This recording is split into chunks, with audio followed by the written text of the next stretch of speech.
2 años con 5 meses tuvieron que pasar para que Juan Carlos Jiménez volviera a su hogar ubicado en el multifamiliar Tlalpan, tras perderlo con el sismo del 19 de septiembre de 2017.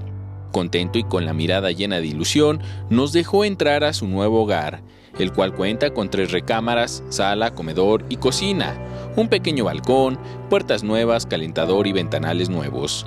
Nos contó lo que vivió aquel 19 de septiembre de 2017 y el proceso realizado para lograr la reconstrucción de los 500 departamentos que conforman el multifamiliar Tlalpan.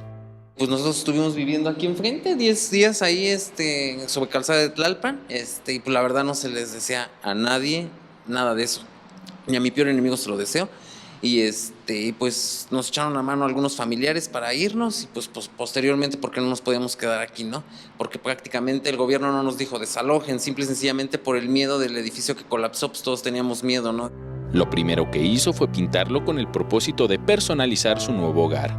El proceso para la reconstrucción no fue sencillo, pero al final valió la pena el esfuerzo, señala.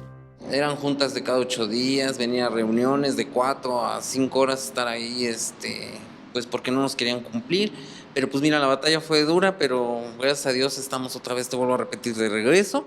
Hoy el multifamiliar Tlalpan luce otro aspecto.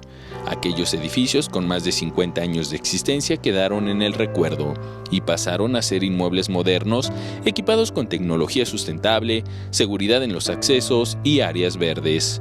Ahora todo queda en los vecinos para que cuiden el espacio y le den el mantenimiento adecuado.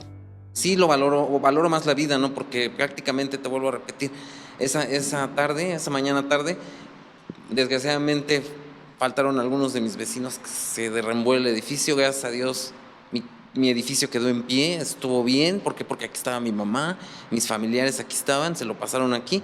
En la cámara, Liber Rodríguez, para 21 Noticias, Enrique Muñiz.